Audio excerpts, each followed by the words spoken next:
The train whistle screamed across the empty land as Maylene pressed her face against the dusty window. Her heart was beating so fast she could hear it over the loud wheels on the tracks. In her small hands, she held a photograph that was bent at the corners from too much touching.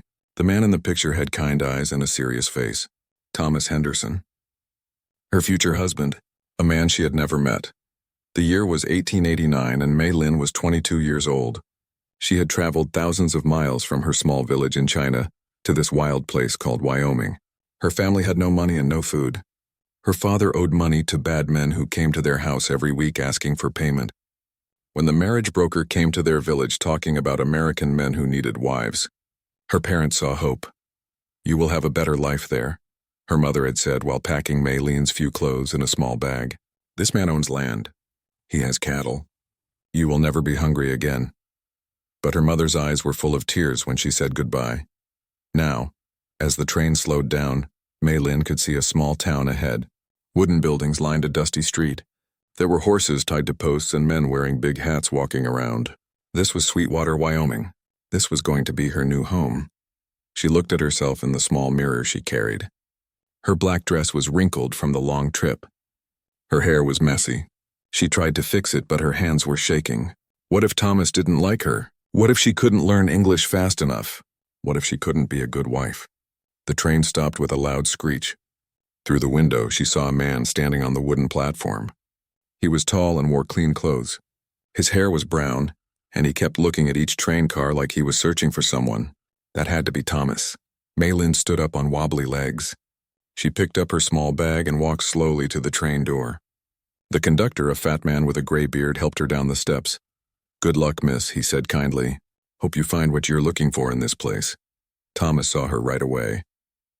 He walked over with careful steps like he was afraid she might run back onto the train. When he got close, he took off his hat and held it in his hands. "Miss Chen?" he said. His voice was quiet and nervous. "Yes," Maylene said. It was one of the few English words she knew well. They looked at each other for a long moment. He was taller than she expected. His hands were rough from work, but his eyes were the same kind eyes from the photograph. He seemed like a good man, but also like a stranger. Because that's what he was. "Welcome to Sweetwater," Thomas said. He pointed to a wagon nearby. That's mine. I'll take you to the ranch," Maylene nodded. She understood some of his words, but not all. She followed him to the wagon and let him help her climb up to the seat. Her legs felt weak from the long trip. As they rode through town, people stopped what they were doing to look at them. Some women whispered to each other. Some men just stared. Maylene felt her face get hot with embarrassment. She knew what they were thinking. Another picture bride. Another foreign woman coming to marry a man she didn't know. The ranch was 5 miles outside of town. It was a simple wooden house with a red barn and fences that went on for miles. Cattle moved slowly in the distance like brown dots on the green grass. It was so quiet compared to her busy village back home. Thomas helped her down from the wagon. "This is it," he said. "This is home. Home." Maylene repeated the word in her mind. It sounded strange. This place looked nothing like home, but maybe with time it could become something like it. That first night, Thomas showed her to a small room with a narrow bed and a window that looked out at the mountains. The walls were bare wood and there was a small table with a water bowl for washing. "You can rest here," he said. "Tomorrow I'll show you around the ranch. We'll figure things out." Maylene sat on the bed after Thomas left. She took out the photograph again and looked at it. In the picture, Thomas was smiling a little, but the real Thomas seemed worried and unsure, just like she was. She thought about her mother's words. "You will have a better life there." Maybe her mother was right. Maybe this was the start of something good. But as she listened to the strange sounds of the American night, owls hooting and cattle moving in the distance, she felt more alone than she had ever felt in her life. Through the thin walls, she could hear Thomas moving around in the main room. He was probably as nervous as she was. 2 strangers who were supposed to become husband and wife. It seemed impossible, but Maylene was strong. She had to be. Her family was counting on her to make this work.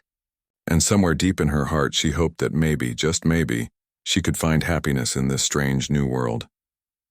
She folded the photograph carefully and put it under her pillow. Tomorrow would be the first full day of her new life. She had to be ready for whatever came next. The sun was already high when Mei Lin woke up the next morning. She had slept badly in the strange bed, waking up every hour thinking she heard voices. But it was just the wind moving through the wooden walls of the house. She got dressed quickly and went to find Thomas. He was in the kitchen, standing over a black stove with a cup of coffee in his hands. The smell was strong and bitter, nothing like the tea she was used to back home. "Good morning," Thomas said, without looking at her. His voice was polite but cold, like he was talking to someone he had just met at the store. "Good morning," Mei Lin replied carefully. She had practiced saying it the night before. Thomas pointed to a chair at the small wooden table. "Sit. I made breakfast." On the table was a plate with eggs and something that looked like thick slices of meat. There was also bread that was harder than any bread she had ever seen. Mei Lin sat down and tried to eat, but everything tasted strange and salty. "You don't like it," Thomas said. It wasn't a question. Mei Lin looked up at him. She wanted to say that she was grateful, that she would learn to like American food, that she would try harder. But she didn't know how to say all of that in English, so she just nodded and took another bite. After breakfast, Thomas showed her around the ranch. He walked fast and talked in a businesslike way, pointing at different buildings and telling her what they were for. The barn for the horses, the chicken coop, the well for water. It felt more like he was showing a visitor around than introducing his wife to her new home. "The cattle are out there," he said, pointing to the fields. "I have about 200 head. Good money in cattle these days." He paused and looked at her. "Do you understand what I'm saying?" Mei Lin caught some words but not others. She nodded anyway, because she didn't want to seem stupid. That's when she saw him. A man was riding up to the ranch on a brown horse. He was younger than Thomas, with sandy hair that stuck out from under his hat. When he got close, he jumped down from his horse with an easy smile. "Morning, Thomas," the man said. Then he looked at Mei Lin and his smile got bigger. "And you must be the missus. I'm Jake Morrison. I work the ranch next door." Jake took off his hat when he spoke to her. His eyes were bright blue and friendly, very different from Thomas's careful, distant looks. "This is my wife, Mei Lin," Thomas said stiffly. "Mei Lin, this is Jake. He helps me sometimes with the cattle." Jake stepped forward and made a small bow, which surprised Mei Lin. "Nice to meet you, ma'am. Hope you're settling in well." What surprised her even more was when Jake said something in broken Chinese. "Huan Ying. Welcome." Mei Lin's eyes went wide. "You speak Chinese?" "Just a little," Jake said with a laugh. "Learned it from the railroad workers in town. They taught me some words." He looked proud of himself for surprising her. For the first time since she arrived, Mei Lin smiled. A real smile. Thomas watched this exchange with a frown. "Jake, what did you need?" "Oh, right," Jake said, but he kept glancing at Mei Lin. "Wanted to talk to you about those fence repairs on the north side. When you have time." "We can talk now," Thomas said quickly. "Mei Lin, you should go inside. Learn your way around the house." Mei Lin understood that she was being dismissed. She nodded and walked back to the house, but she could hear the two men talking as she went. More importantly, she could feel Jake's eyes following her. Inside the house, Mei Lin tried to understand how everything worked. The stove was different from anything she had used. The pump at the sink made strange noises. There were so many things she didn't recognize.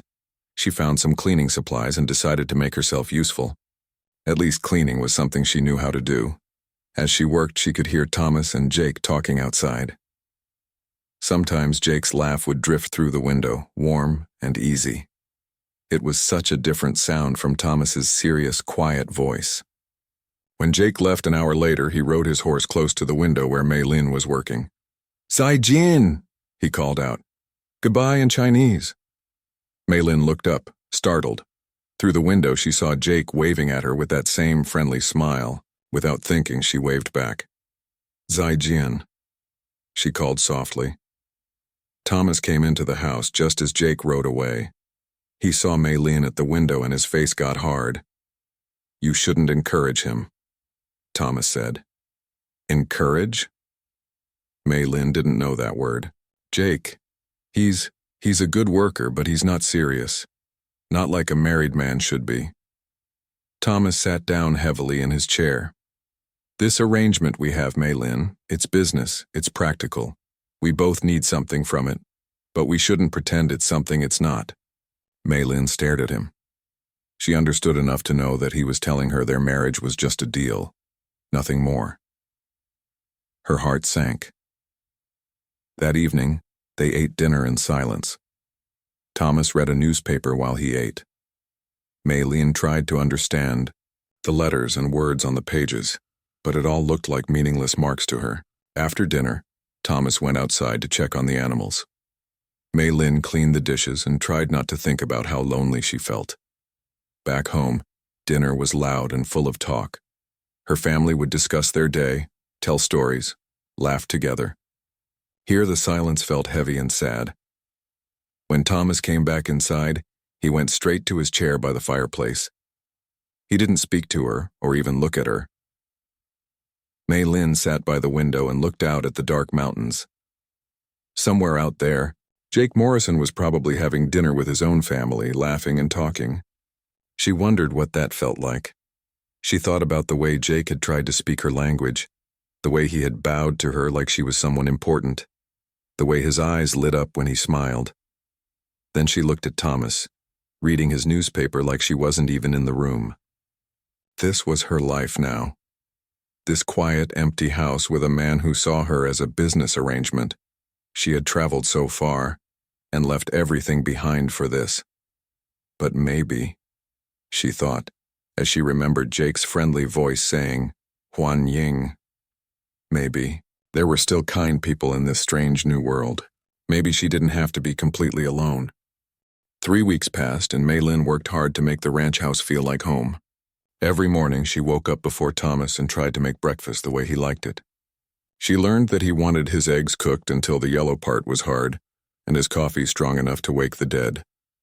She also started a small garden behind the house. The soil was different from back home, but she managed to plant some vegetables she had brought seeds for in her bag. Bok choy, Chinese cabbage, and green onions. When the tiny green shoots started coming up from the ground, she felt proud for the first time since arriving in America. Thomas noticed her garden but didn't say much about it. He would nod and say, "Looks good," before going about his work. That was about as much conversation as they had most days. Mei-Lin spent hours every day trying to learn English. She found some old books in the house and would point to pictures trying to guess what the words meant. She practiced saying new words out loud while she did her chores, even though sometimes she felt silly talking to herself. Jake Morrison came by the ranch at least 3 times a week. Sometimes he needed to borrow tools. Sometimes he wanted to discuss cattle business with Thomas. But Mei-Lin noticed he always seemed to find reasons to stop by when Thomas was working close to the house. "Good morning, Mei-Lin," he would always say with that warm smile. Then he would try out new Chinese words he had learned. His pronunciation was terrible, but Mei-Lin found it sweet that he kept trying. One afternoon, Jake found her struggling with the water pump. It had been making strange noises all week, and now it wouldn't work at all. "Here, let me help," Jake said, rolling up his sleeves. He worked on the pump while Mei-Lin watched. His hands moved with confidence, and he explained what he was doing as he worked. "See this part here? It gets stuck sometimes when the weather changes. You just need to know how to coax it." He gave something a firm tap, and suddenly water flowed smoothly again. "Thank you," Mei-Lin said. Then, because she had been practicing, she added, "You are very kind." Jake looked surprised and pleased. "Your English is getting really good." "I study every day," Mei-Lin said proudly. "Books are difficult, but I try." "What kind of books?" Jake asked, genuinely interested. Mei-Lin led him into the house and showed him the stack of books she had found. Most were about farming and cattle, but there was one book of stories and another about American history. "These are pretty advanced," Jake said, flipping through the pages. "Maybe you need something easier to start with." He thought for a moment.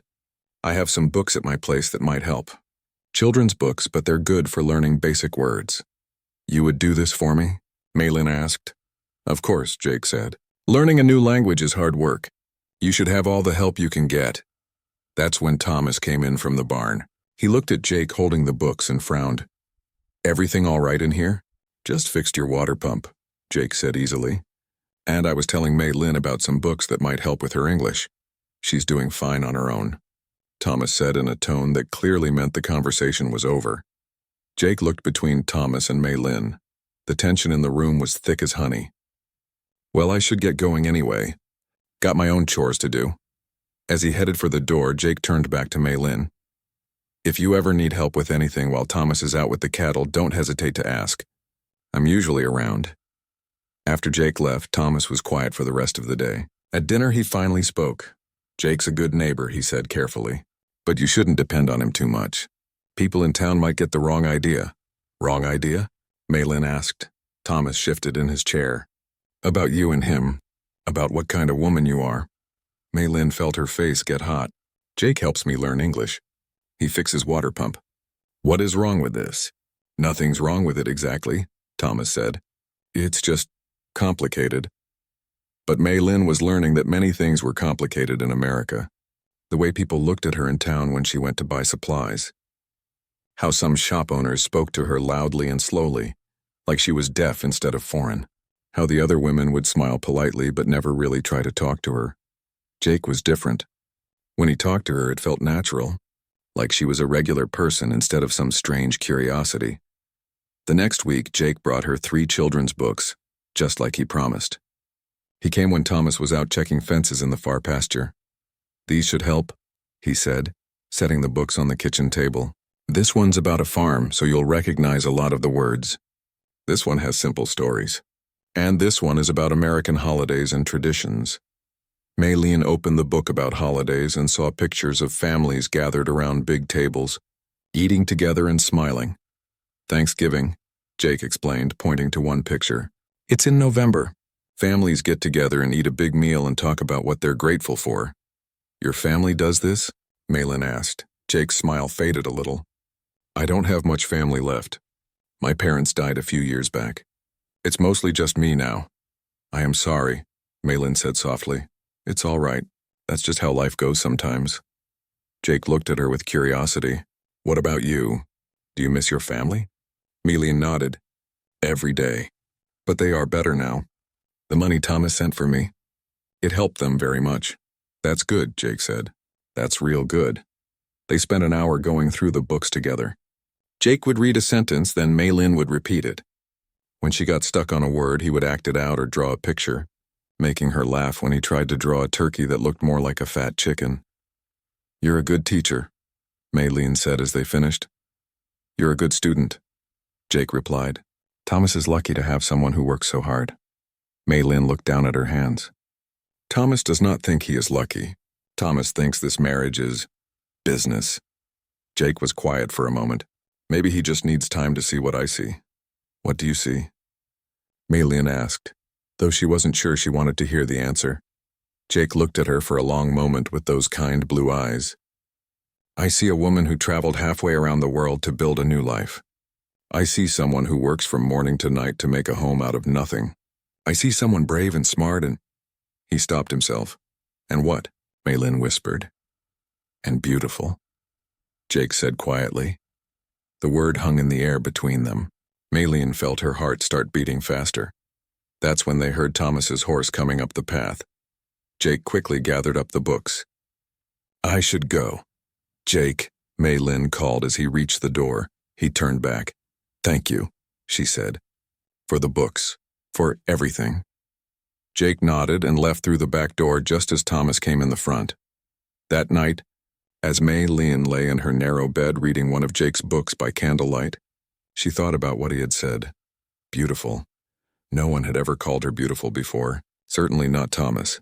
She wondered if it was wrong to feel happy about Jake's words. She wondered if it was wrong to look forward to his visits. She wondered if Thomas would ever see her the way Jake did. Outside her window, a coyote howled in the distance.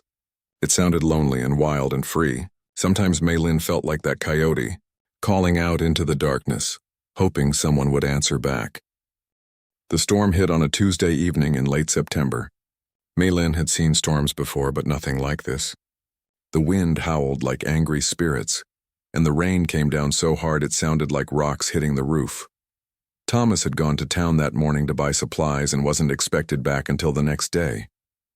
Mei Lin was alone in the house when she noticed the chicken coop door had blown open. Through the window she could see the chickens running around in panic, getting soaked and scattered by the wind. She knew Thomas would be upset if they lost any chickens. They needed the eggs, and the chickens were expensive to replace. So she grabbed Thomas's big coat and ran outside into the storm. The wind was so strong it nearly knocked her down. The rain stung her face like tiny needles. She managed to catch 3 chickens and get them back in the coop, but she could see 2 more had run toward the creek, probably trying to find shelter under the trees. She should have gone back to the house. She should have waited for the storm to pass. But Maylin had grown up poor, and she knew what it meant to lose even 1 chicken. So she followed the path toward the creek, calling for the missing birds. The creek was usually just a gentle stream, but now it was a rushing river of muddy water. Maylin found 1 chicken huddled under a fallen log, shivering and scared. She scooped it up and held it close to her chest. That's when she heard the terrible cracking sound above her head. A huge tree branch, heavy with rain and loose from the storm, was falling right toward her. Maylin tried to run, but her foot slipped on the muddy bank. She fell hard, still holding the chicken, and felt something heavy crash down beside her. When she tried to get up, she realized her leg was trapped under the fallen branch. She pushed and pulled, but it was too heavy. The chicken in her arms was unhurt but squawking loudly. The rain kept falling, and the creek water was getting higher. Maylin started to get scared. Really scared. She called for help, but she knew no one could hear her over the storm. Thomas was in town. The nearest neighbor was miles away. She was completely alone. The water from the creek was getting closer to where she was trapped. If it kept rising, she could drown. She thought about her parents back in China, and how they would never know what happened to her. She thought about dying in this strange land so far from home. That's when she heard horse hooves splashing through the mud. "Maylin," Jake's voice called through the storm. "Maylin, where are you?" "Here," she called back as loud as she could. "By the creek." Jake appeared through the rain on his horse, soaked to the skin and looking desperate. When he saw her trapped under the branch, he jumped down and ran to her. "Are you hurt?" he asked, his hands checking her arms and face for injuries. "My leg," Maylin said. "I cannot move it." Jake examined the branch that had her pinned. It was thick as a man's body and heavy as a rock. He tried to lift it by himself, but it barely budged. "Hold on," he said. "I'm going to get you out of here." Jake ran to his horse and came back with a rope. He tied one end around the branch and the other end to his saddle horn. Then he led his horse forward, using the animal's strength to pull the branch away from Maylin's leg. As soon as she was free, Jake scooped her up in his arms like she weighed nothing. Her leg hurt terribly, but she could move it. Probably just bruised, not broken. "We need to get you somewhere dry," Jake said, holding her tight against his chest as he carried her to his horse. "Your house is closer," Maylin said through chattering teeth. Jake's house was a small cabin about a mile away. By the time they got there, they were both shivering with cold. Jake carried Maylin inside and set her down gently on his sofa. "I need to get you out of these wet clothes," he said, then stopped, realizing how that sounded. His face turned red. "I mean, you need dry clothes or you'll get sick. I have some extra shirts that should fit you." Jake went into his bedroom and came back with a clean shirt and some blankets. He turned around while Maylin changed out of her soaked dress, being very careful not to look at her. When she was decent, Jake helped her wrap up in the blankets. Then he built up the fire in his fireplace until the room was warm and bright. "What were you doing out there?" Jake asked as he made coffee for both of them. "The chickens," Maylin explained. "They ran away in the storm. I had to find them." Jake shook his head. "You could have died, Maylin. Those chickens aren't worth your life." "Thomas needs them," she said simply. "Thomas needs you more than he needs chickens," Jake said firmly. Then quieter. "We all do." They sat by the fire, drinking coffee and listening to the storm rage outside. The cabin was small but cozy. It felt more like home than the big ranch house ever had. "Jake," Maylin said softly, "why did you come looking for me?" Jake stared into his coffee cup. "I saw the storm getting bad and knew Thomas was in town. I got worried about you being alone." He looked up at her. "I couldn't stop thinking about you out there by yourself." "You think about me?" Maylin asked. "All the time," Jake admitted. "I know I shouldn't. I know you're married to Thomas, but I can't help it." Maylin felt her heart start beating fast again, the same way it had when Jake called her beautiful. "Thomas does not think about me," she said quietly. "Thomas thinks about cattle and land and business." "Then Thomas is a fool," Jake said with sudden anger. Any man who has you and doesn't appreciate what he's got is the biggest fool in Wyoming." They looked at each other across the small room. The fire crackled between them, throwing dancing shadows on the walls. Outside, the storm was starting to calm down, but inside the cabin, Mei-Lin felt like another kind of storm was just beginning. "I should not feel this way," she whispered. "Feel what way?" Jake asked, though his voice said he already knew. "Happy. Safe. Like I belong somewhere." She looked at him with tears in her eyes, like someone sees me as more than just a picture bride. Jake set down his coffee cup and came to sit beside her on the sofa. "Mei-Lin, you are so much more than that. You're smart and brave and kind. You're the strongest person I've ever met. In China, they say a woman should be loyal to her husband above all else," Mei-Lin said. "What does your heart say?" Jake asked gently. Mei-Lin looked at this man who had risked his life to save her, who taught her English and made her laugh, who saw her as a whole person instead of just an arrangement. "My heart says I am falling in love with you," she whispered. Jake reached out and took her hand. His was warm and calloused from work, but gentle. "I love you too," he said. "I've loved you since the first day I met you. I know it's complicated. I know it's not fair to Thomas. But I can't pretend anymore that I don't feel this way." Outside, the last of the storm rumbled away into the distance, but inside Jake's cabin, holding his hand and looking into his eyes, Mei-Lin felt like her real life was just beginning. They didn't do anything wrong that night. Jake was too much of a gentleman and Mei-Lin was too honorable, but they both knew that something had changed between them, something that could never be taken back.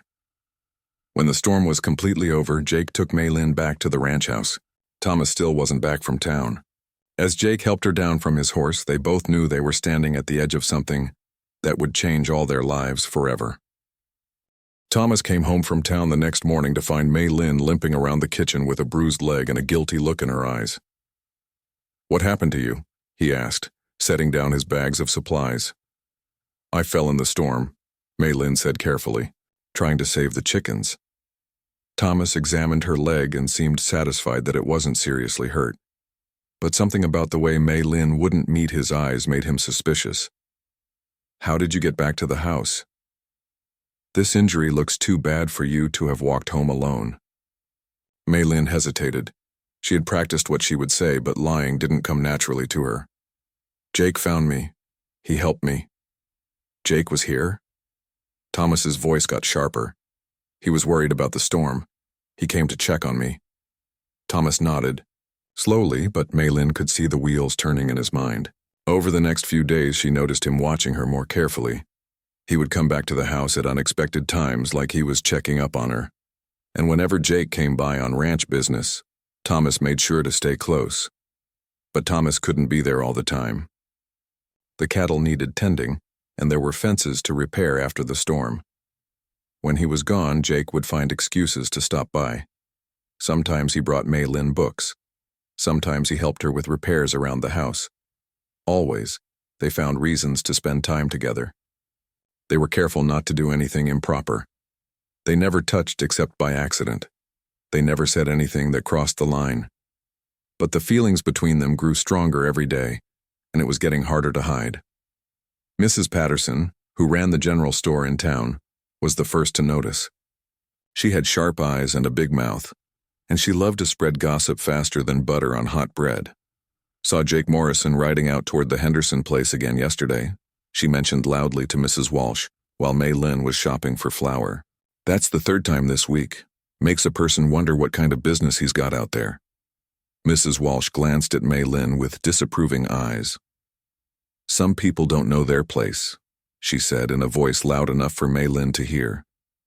"Coming here from foreign countries and thinking they can act like they're back in their heathen lands." Mei-Lin felt her face burn with embarrassment, but she kept shopping. She had learned it was better not to respond to these comments. Fighting back only made things worse. But word traveled fast in a small town. Within a week, people were talking openly about the Chinese woman who was getting too friendly with her neighbor, while her husband worked his fingers to the bone. The preacher's wife, Mrs. Coleman, even approached Thomas after church one Sunday. "Thomas, I hope you don't mind me speaking plainly," she said in her sweet, poisonous voice. But people are talking about your wife and that Morrison boy. I'm sure it's all innocent, but you know how tongues wag in a small town." Thomas thanked her politely, but Mei Lin could see the anger building in his eyes. On the ride home from church, he was silent as stone. That evening after dinner, Thomas finally confronted her. "People in town are talking about you and Jake," he said bluntly. Mei Lin looked up from her sewing. "What are they saying?" "You know what they're saying. They're saying my wife is too friendly with another man. They're saying I can't control my own household." "And what do you say?" Mei Lin asked quietly. Thomas was quiet for a long moment. "I say that Jake Morrison has been coming around here a lot more than necessary for a neighbor. He helps me learn English. He fixes things when they break." "I can fix things," Thomas said, "and you can learn English from books." "Thomas," Mei Lin said carefully, "are you jealous?" The question seemed to surprise Thomas as much as it surprised Mei Lin. He sat back in his chair and really looked at her for the first time in weeks. "I don't know," he said honestly. "I thought I knew what this marriage was. A practical arrangement. But seeing other people talk about you, seeing Jake look at you the way he does, it makes me feel things I didn't expect to feel." "What kind of things?" Mei Lin asked. "Protective. Angry.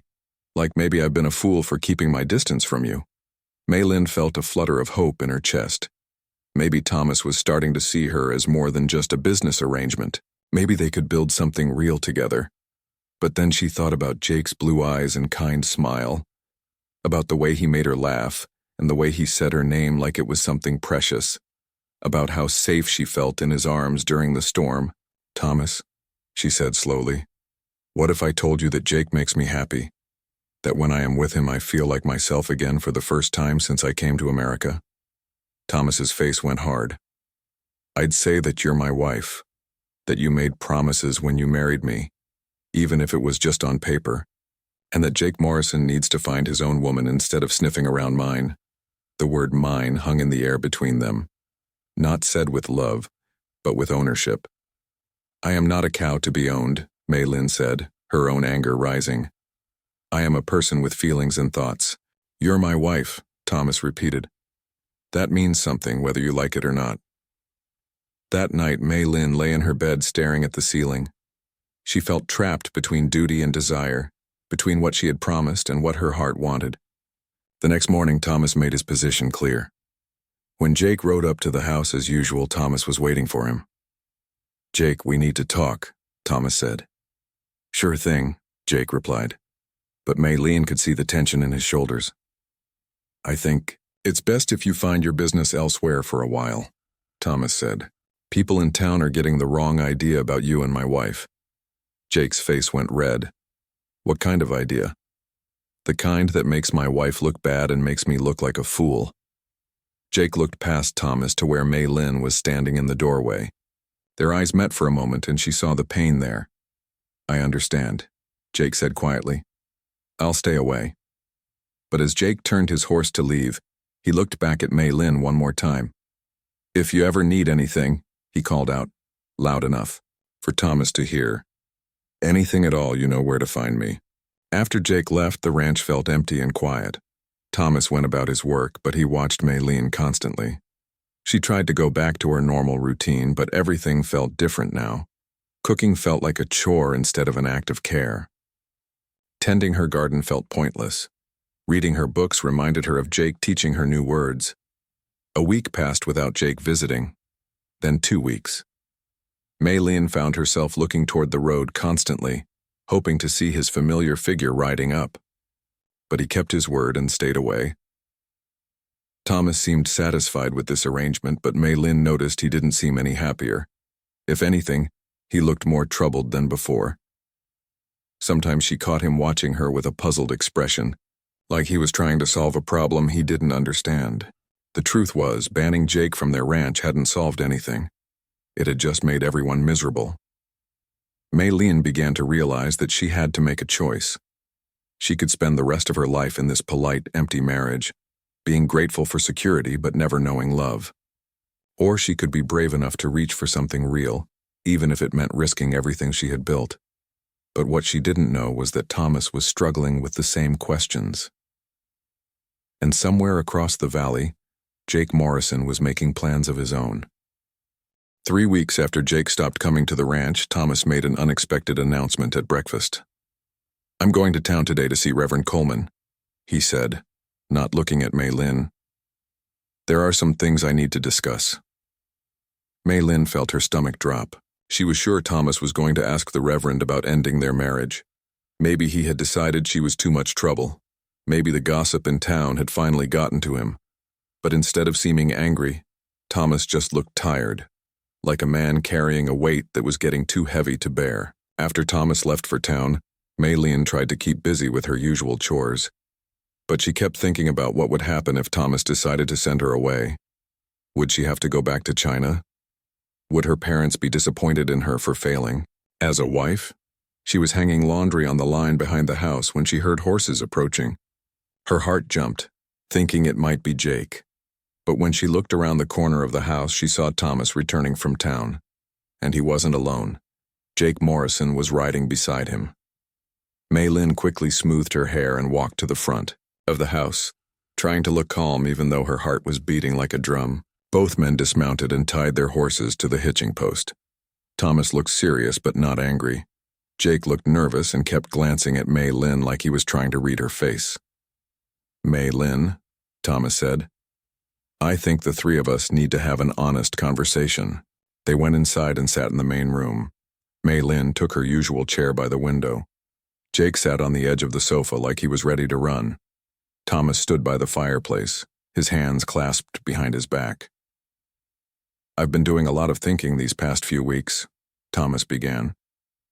"About this marriage, about what I expected from it and what I've actually gotten." Mei Lin held her breath, waiting for him to continue. "When I sent for a picture bride, I thought I knew what I wanted. A woman to cook and clean, and maybe give me children someday. A practical arrangement that would benefit us both." Thomas looked directly at Mei Lin for the first time in days. "I thought I could keep my heart out of it." "Thomas," Mei Lin started to say, but he held up a hand. "Let me finish. The truth is, I've been lonely for a long time. After my first wife died, I thought I'd never want to risk loving someone again. It hurt too much when I lost her." Thomas's voice got softer. "So when you came here, I kept my distance on purpose. I thought it would be easier that way." Jake shifted uncomfortably on the sofa. "Thomas, maybe I should go. This seems like something between you and your wife." "No," Thomas said firmly. "You need to hear this too." He turned to look at Jake. "I went to town today to talk to Reverend Coleman, but not about what you might think." Thomas sat down heavily in his chair. "I asked him about Betty Walsh." Mei Lin looked confused. "Betty Walsh?" "The school teacher," Jake explained quietly. "The new one who came to town last month." Thomas nodded. "Betty and I have been talking after church the past few weeks. Just friendly conversation at first, but I realized I look forward to those talks. I enjoy her company. She makes me laugh." The room was very quiet. Mei Lin could hear the clock ticking on the mantelpiece. "The point is," Thomas continued, "I finally understood something. You can't force feelings and you can't stop them either. I've been trying to make myself feel like a husband to you, Mei Lin. But the truth is, I don't. And I don't think you feel like a wife to me." Mei Lin looked down at her hands. "No," she said quietly. "I do not." "But Jake here," Thomas said, looking at the younger man. "He looks at you the way a man should look at the woman he loves. And you look at him the same way." Jake's face went red. "Thomas, I never meant for this to happen. I tried to stay away like you asked." "I know you did," Thomas said. "And I know you've been honorable about it, both of you have. But that doesn't change how you feel." Mei Lin felt tears starting in her eyes. "Thomas, I am sorry. I tried to be good wife to you. I tried to have proper feelings." "I know you did," Thomas said gently. "And you've been a better wife than I deserved. You've worked hard to make this place a home. You've learned English and adapted to our ways. You've done everything right." "Then why does it feel so wrong?" Mei Lin asked. Because you can't build love on duty alone, Thomas said. I thought you could. I thought if we just went through the motions long enough, real feelings would grow. But that's not how it works. Jake leaned forward. Thomas, what are you saying? Thomas took a deep breath. I'm saying that this arrangement isn't fair to any of us. Maylin, you deserve to be with someone who loves you completely, not someone who sees you as a practical solution to his loneliness. And you deserve to be with someone you choose, Maylin said, understanding dawning in her voice. Someone like Betty Walsh. Thomas smiled for the first time in weeks. Betty makes me feel young again. When I talk to her, I forget about cattle and land prices and all the business that usually fills my head. She reminds me that there's more to life than just surviving. Jake stood up suddenly. Are you saying what I think you're saying? I'm saying that if you want to court my wife properly, with an eye toward marrying her, you have my blessing. The words hung in the air like smoke. Maylin felt dizzy with surprise and hope and fear all mixed together. But I'm still married to you, she said to Thomas. Not for long, if that's what you want, Thomas replied. I talked to a lawyer in town. There are ways to end a marriage when both people agree it's not working. It takes time, but it can be done. Jake looked at Maylin with wonder in his eyes. Is that what you want, Maylin? To be free to choose for yourself? Maylin thought about her parents back in China and what they would say about their daughter ending her marriage. She thought about the gossips in town and how they would talk. She thought about starting over again with no guarantee that things would work out. Then she looked at Jake's honest, loving face. She thought about how safe she felt with him, how he made her laugh and encouraged her dreams, how he saw her as a complete person, not just a picture bride. Yes, she said quietly. That is what I want. Jake crossed the room in 2 quick steps and took her hands in his. Maylin, will you let me court you properly? Will you give me the chance to show you how much I love you? Yes, she said again, louder this time. Yes, I will. Thomas watched them with a sad but peaceful expression. There's one more thing, he said. People in town are going to talk. They're going to say terrible things about all of us. Are you prepared for that? Jake squeezed Maylin's hands. Let them talk. Anyone who matters will see that we're doing this the right way. It won't be easy, Thomas warned. Some people will never accept it. Maylin stood up straighter. She had crossed an ocean to start a new life. She had learned a new language and adapted to a strange culture. She had survived storms and gossip and loneliness. I am stronger than people think, she said with quiet confidence. We all are. For the first time since she had arrived in Wyoming, Maylin felt like she was exactly where she was supposed to be, not because someone else had arranged it, but because she had chosen it herself. The future was uncertain, but it was hers to decide. And that made all the difference. The news spread through Sweetwater like wildfire on a dry prairie. Within 2 days of Thomas's announcement, everyone in town knew that the Henderson marriage was ending, and that Jake Morrison intended to court the Chinese picture bride. The reactions were exactly what Thomas had predicted. Some people were scandalized. Others were curious. A few were openly hostile. Mrs. Patterson at the general store refused to serve Maylin directly, making her wait while other customers were helped first. Mrs. Walsh crossed the street when she saw Maylin coming, pulling her children away like Maylin might contaminate them. Even some of the men who worked with Thomas and Jake made pointed comments about foreign women who didn't understand American values, but not everyone in town felt that way. Betty Walsh, the school teacher, surprised everyone by defending Maylin publicly. When Mrs. Coleman made a snide comment about loose women from heathen countries at the church social, Betty stood up in front of the whole gathering. I've gotten to know Maylin over the past few weeks, Betty said in her clear teacher voice. She's one of the most moral and hard-working women I've ever met. If more people showed her kindness and Christian charity, they might learn something about true character. Dr. Murphy, the town physician, also spoke up for them. He had treated Maylin's injured leg after the storm and had been impressed by her quiet strength and dignity.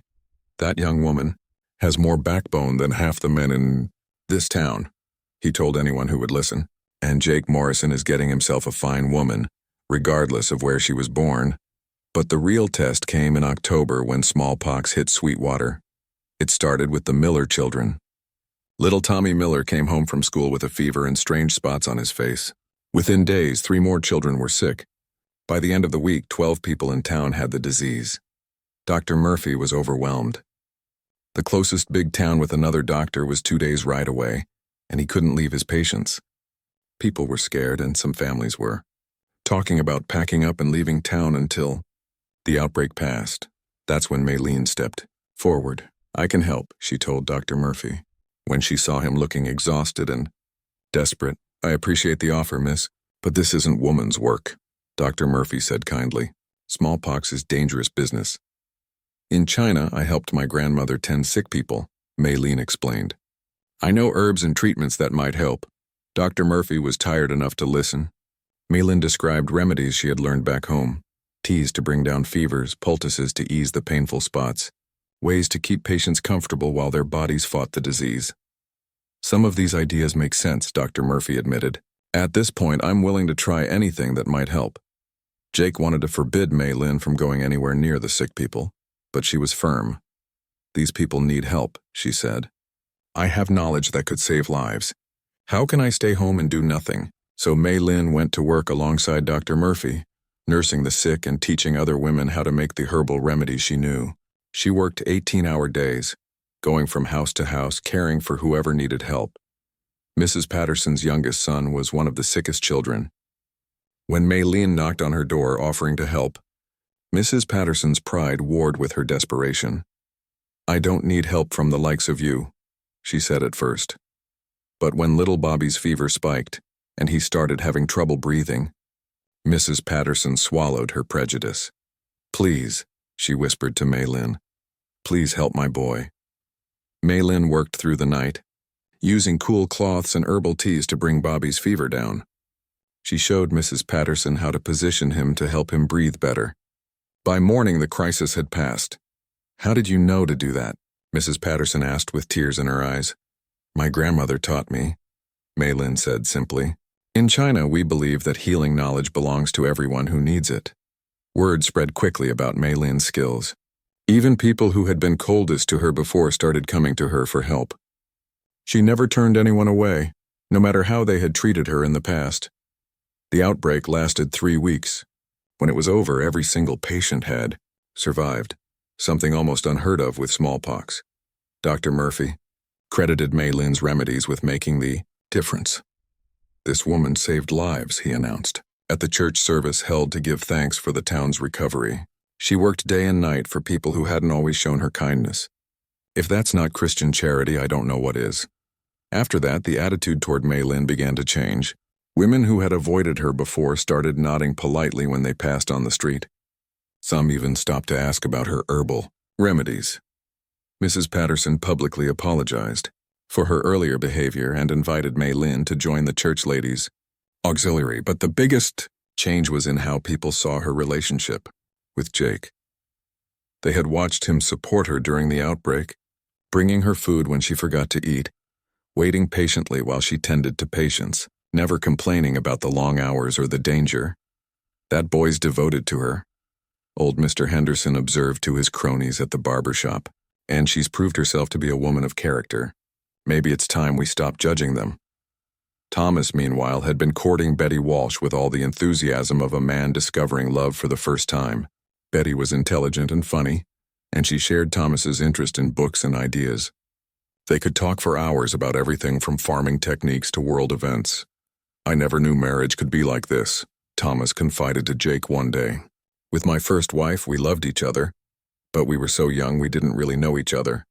With Maylene, we were strangers trying to force something that wasn't there. But Betty and I were friends first. We choose each other every day." "I'm happy for you," Jake said, and he meant it. "You deserve that kind of love." "So do you and Maylene," Thomas replied. "And I think you're going to get it." By November, the legal papers for Thomas and Maylene's divorce had been filed. It would take several more months to become final, but the process was underway. Jake had formally asked Thomas's permission to court Maylene, and Thomas had given his blessing in front of several witnesses, making their intentions clear and proper. The couple was still careful to observe all the social proprieties. Jake never visited Mei Lin alone, always with Thomas present or with Betty Walsh as a chaperone. They attended church together and participated in community events as a proper courting couple. But even the strictest traditionalists in town had to admit that they were doing everything the right way. Jake was respectful and patient. Mei Lin was modest and proper. They were building their relationship on friendship and shared values, not just passion. I have to say, Reverend Coleman admitted to his wife, if more couples took the time to really get to know each other before marrying, we'd have fewer problems in this community. As winter approached, Mei Lin looked around at her life and marveled at how much had changed. She had friends now, real friends who valued her for who she was. She had found meaningful work helping Dr. Murphy care for the sick. She had proven to herself and to the community that she was strong enough to face any challenge. Most importantly, she had found love. Not the arranged, dutiful kind she had expected when she left China, but the real thing. The kind that grew from friendship and respect and shared dreams. Jake had asked her to marry him on Christmas Day, and she had said yes without hesitation. They would wait until her divorce from Thomas was final, but everyone knew they were as good as engaged. As she sat by her window one snowy evening, watching Jake ride up to the house for his daily visit, Mei Lin thought about the scared young woman who had stepped off the train in Sweetwater just over a year ago. That woman had been looking for security and hoping for kindness. This woman had found something much better. She had found herself. And in finding herself, she had found true love. Spring came early to Wyoming in 1891, and with it came the final papers that made Mei Lin a free woman. The divorce from Thomas was official, signed and sealed by the territorial judge. Mei Lin held the papers in her hands and felt a strange mix of relief and sadness. Relief that she was finally free to choose her own path. Sadness that her first attempt at marriage had ended, even though it was the right thing for everyone involved. Thomas had married Betty Walsh 2 weeks earlier, in a small but joyful ceremony. Mei Lin had attended as a guest, sitting next to Jake and watching Thomas smile with genuine happiness as he said his vows. Betty was perfect for him. Intelligent, warm, and completely smitten with her new husband. No regrets? Jake had asked her quietly as they watched Thomas and Betty dance at their wedding reception. None, Mei Lin had replied truthfully. Look how happy they are. This is how marriage should be. Now it was June, and their own wedding day had arrived. Mei Lin woke before dawn in Betty's spare room, where she had been staying for the past month to observe proper customs. Through the window, she could see people already setting up tables and decorations in the field behind the church. Half the town had volunteered to help with the preparations. Betty came in carrying a cup of tea and a plate of toast. How are you feeling, bride-to-be? Nervous, Mei Lin admitted. But good nervous, like standing on the edge of a cliff before jumping into clear water. Betty laughed. That's exactly how I felt on my wedding day. The nervousness means it matters to you. Dr. Murphy's wife Helen arrived with Mei Lin's wedding dress. It wasn't fancy. They had made it themselves from white cotton with simple lace trim, but it was beautiful in its simplicity. More importantly, it was hers by choice, not something selected by others. As the women helped her get ready, Mei Lin thought about all the traditions they were blending today. She would wear the white dress that American brides favored, but underneath it she wore a red silk slip that had belonged to her grandmother, red being the traditional color of luck and happiness in Chinese weddings. Jake had surprised her by learning a Chinese wedding ceremony from Mr. Chen, who ran the laundry in the next town over. They would include some of those traditions alongside the American ones, creating something that honored both of their backgrounds.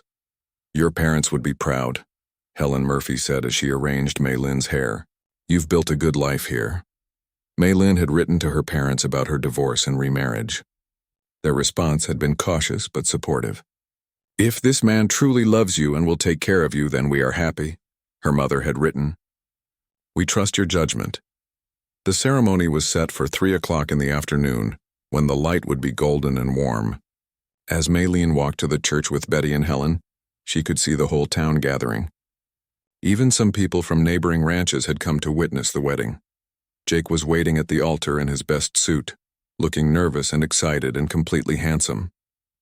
When he saw Mei Lin walking down the aisle, his face lit up like the sun coming out from behind clouds.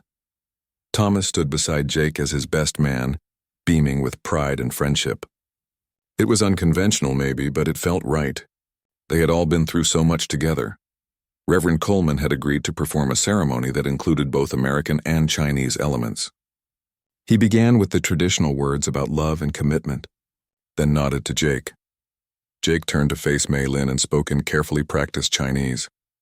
Wo ai ni, yong yuan ai ni, I love you, I will love you forever. Mei Lin felt tears spring to her eyes. Wo ye ai ni, she replied. I love you too. Then they performed a simplified version of the Chinese tea ceremony, serving tea to Thomas as Jake's family, and to Betty as Mei Lin's sister. It was a way of showing respect for the people who had supported them through everything. Do you, Jacob Morrison, take this woman to be your lawfully wedded wife? Reverend Coleman asked. I do, Jake said firmly. I choose her today and every day for the rest of my life. Do you, Mei Lin Chen, take this man to be your lawfully wedded husband? Mei Lin looked into Jake's blue eyes and thought about everything that had brought them to this moment. The loneliness and fear of being a picture bride, the friendship that had grown between them, the storm that had shown her who Jake really was, the choice to follow her heart instead of just her duty. I do, she said clearly. I choose him freely and with all my heart. They exchanged simple gold bands, and then Reverend Coleman pronounced them husband and wife. You may kiss your bride, he said with a smile. Jake cupped Mei Lin's face gently in his hands and kissed her softly, while the whole town cheered. It was a kiss full of promise and joy and the kind of love that comes from really knowing someone. The celebration afterward was like nothing Sweetwater had ever seen. There was American food and Chinese dishes that Mei Lin had taught some of the church ladies to make. There was fiddle music and dancing. There were toasts and laughter and children running around playing games. As the sun began to set, Jake and Mei Lin slipped away from the crowd for a few minutes alone. They walked to the edge of the field and looked out at the mountains in the distance. Do you ever think about that first day when you got off the train? Jake asked, wrapping his arms around her from behind. Every day, Mei Lin said, leaning back against his chest. That scared young woman had no idea what was waiting for her. What do you think she would say if she could see you now? Mei Lin thought about it. I think she would be amazed. She thought she was coming to America to be someone's convenient wife. She never imagined she would find true partnership, true love. She was braver than she knew, Jake said, kissing the top of her head. It takes courage to cross an ocean for a stranger. It takes more courage to choose love over security, Mei Lin replied. But I am glad I did. They had bought a small ranch 5 miles from Thomas and Betty's place. It wasn't much yet. A modest house, some good land and big dreams, but it was theirs. They would build it together, make decisions together, face whatever came together. As they walked back to rejoin their wedding celebration, Mei Lin thought about the different kinds of love she had learned about. There was the dutiful love her parents had shown each other, based on respect and shared responsibility. There was the desperate love of her first arrangement with Thomas, built on need and hope. And then there was this, the chosen love she had with Jake, founded on friendship and maintained by daily decisions to care for each other. Mrs. Morrison, Jake said, trying out her new name. I like the sound of that, Mei Lin replied. Even though you'll have to learn a whole new signature, I've learned to do harder things, she said with a laugh. They danced until the stars came out, surrounded by friends who had seen them through the hardest times and were now celebrating the best ones. Thomas and Betty danced beside them, 2 couples who had found their way to happiness through unexpected paths. Later that night, in their own little house on their own land, Jake and Mei Lin sat on their porch and listened to the peaceful sounds of the Wyoming night. Are you happy? Jake asked. I am more than happy, Mei Lin said. I am home, not just in this place but with you. For the first time in my life, I am exactly where I belong. She had come to America as a picture bride, expecting nothing more than survival and hoping for basic kindness. Instead, she had found herself. She had discovered her own strength, her own worth, her own capacity for love. Most importantly, she had learned the difference between being chosen by someone else's arrangement and being chosen by love. One was about convenience and duty. The other was about seeing and being seen, knowing and being known, choosing and being chosen every single day. As they sat together in comfortable silence, watching the moon rise over their land, Mei Lin knew that her real life had finally begun. Not the life that had been planned for her, but the one she had chosen for herself. And it was more beautiful than any picture could ever show.